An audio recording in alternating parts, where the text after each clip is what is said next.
औज़ुबिल्लाहिमिनश्शैतानिर्रजीम बिस्मिल्लाहिर्रहमानिर्रहीम। हम क्लास 10 के यूनिट फार्माकोलॉजी को पढ़ रहे हैं, जिसका आज का हमारा लास्ट टॉपिक है mode of action of vaccine. हमने इससे पहले जो अपना वैक्सीन और एंटीबायोटिक्स का टॉपिक पढ़ा था, उम्मीद है आपको वो सारे कॉन्सेप्ट्स जो है वो क्लियर हो गए होंगे। उसके बाद ही आप लोगों को ये समझ में आ सकता है कि ये जो वैक्सीन है इसका मोड ऑफ एक्शन यानी काम करने का तरीका कैसे है।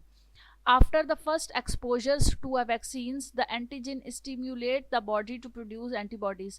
जब वैक्सीन का फर्स्ट एक्सपोजर करवाया जाता है, यानी जब पहला इंजेक्शन लगाया जाता है, ऐसे समझें आप कि जब वैक्सीन का पहला इंजेक्शन लगाया जाता है तो एंटीजन जो है वो स्टिम्युलेट करते हैं, एंटीजन जो है वो जगाते हैं बॉडी के इम्यून सिस्टम को, और उसकी वजह से बॉडी जो है वो एंटीबॉडीज़ प्रोड्यूस करना शुरू कर देती है अगेंस्ट द एंटीजन, उस एंटीजन के खिलाफ।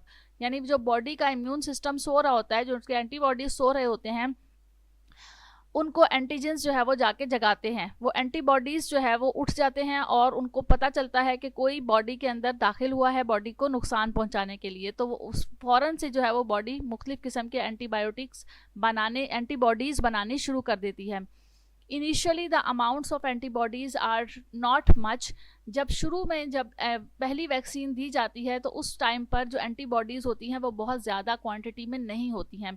When vaccination is done second time it is called booster. और जब सेकेंड डोज दी जाती है वैक्सीनेशन की तो उस टाइम पर उस डोज को हम बूस्टर डोज भी कहते हैं।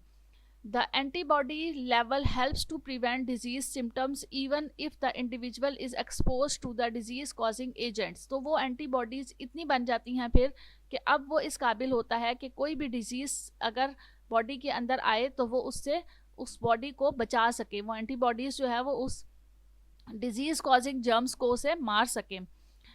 Memory cells are also produce, और इसके साथ साथ इन एंटीबॉडीज़ के बनने के साथ साथ मेमोरी सेल्स भी बन जाते हैं। मेमोरी सेल्स क्या सेल्स होते हैं? ऐसे सेल्स होते हैं जो कि वो याद रखते हैं कि ये वाला जो एंटीजन है ये बॉडी के अंदर आया था बॉडी को नुकसान पहुंचाने के लिए।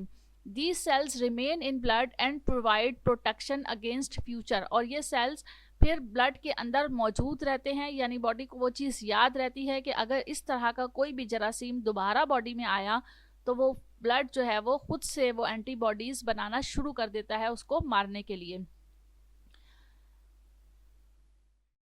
आपको एक फ्लो चार्ट बना हुआ नज़र आ रहा होगा। इस फ्लो चार्ट में भी यही सब कुछ ऊपर डिस्क्राइब किया हुआ है, वो बताया हुआ है कि वैक्सीन्स एंटीजेंस ऑफ पैथोजेंस।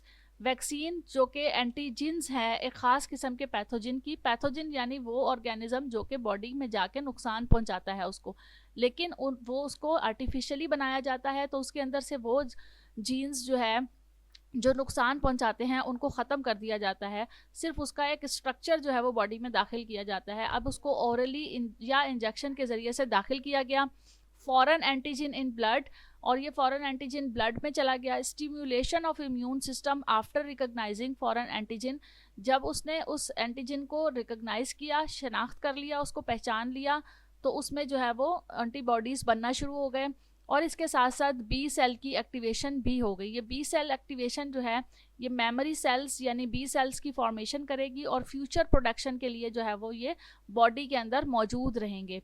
और यहाँ पर प्लाज्मा सेल फॉर्मेशन हुई, बी सेल फॉर्मेशन और प्लाज्मा सेल फॉर्मेशन हुई है। जो प्लाज्मा सेल फॉर्मेशन है वो एंटीबॉडीज़ प्रोड्यूस करेंगी, और जो स्पेसिफिक किस्म का एंटीजन है उसको किल करने के लिए, उसे मारने के लिए या उसकी ग्रोथ को रोकने के लिए जो है वो अपना काम करेंगी, और इस तरह से इंक्रीज़ हो जाएगी इम्यूनिटी उस डिज़ीज़ के ख़िलाफ़। तो अगर हम रोल ऑफ एक्शन पढ़ें, role of vaccines in producing immunity against specific disease, किसी ख़ास डिज़ीज़ के ख़िलाफ़ हम उस वैक्सीन का किरदार पढ़ें तो क्या है? Vaccination increase the level of circulating antibodies against antigen of disease causing virus और बैक्टीरिया। वैक्सीनेशन जो है वो बढ़ा देती है लेवल ऑफ सर्कुलेटिंग एंटीबॉडीज़, वो एंटीबॉडीज़ जो कि ब्लड के अंदर सर्कुलेट करती हैं उनके लेवल को अगेंस्ट एंटीजन, उस एंटीजन्स के ख़िलाफ़ जो कि डिज़ीज़, जो कि बीमारियां फैलाते हैं जैसे कि वायरस या बैक्टीरिया हैं। Each B cells can produce antibodies. हर बी सेल जो है वो एंटीबॉडीज़ प्रोड्यूस करता है ख़ास किस्म की एंटीजन्स के ख़िलाफ़। Thus, each antibody is very specific. For example, an antibody which attacks a typhoid bacterium will not affect a pneumonia.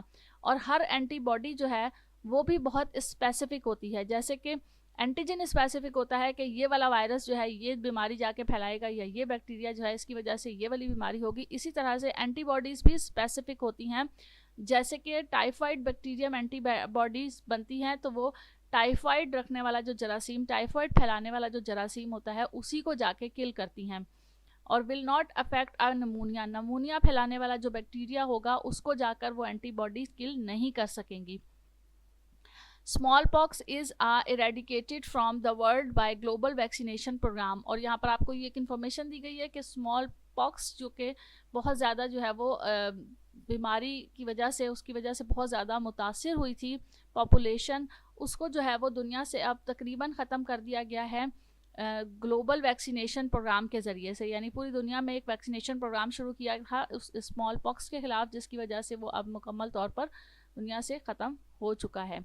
तो ये हमारा जो है वो टॉपिक था फार्माकोलॉजी, मेडिसिन, एंटीबॉडीज़, वैक्सीनेशन वगैरह के मुतालिक। उम्मीद है आपको ये कॉन्सेप्ट अच्छी तरह से क्लियर हो गए होंगे। ये topic exam point of view के लिहाज से बहुत ज़्यादा इंपॉर्टेंट है। इसके सारे टॉपिक्स को आप लोगों ने बहुत अच्छी तरह से लर्न करना है। छोटा सा जो है वो यूनिट है, अगर आप लोग इसको कर लेंगे तो आप लोगों के 2-3 क्वेश्चन ईजीली जो है वो इसमें से आप लोग एग्ज़ाम्स में लिख सकते हैं। नेक्स्ट यूनिट के साथ फिर मिलेंगे इसी यूट्यूब चैनल पर। Thank you so much. अल्लाह हाफिज़।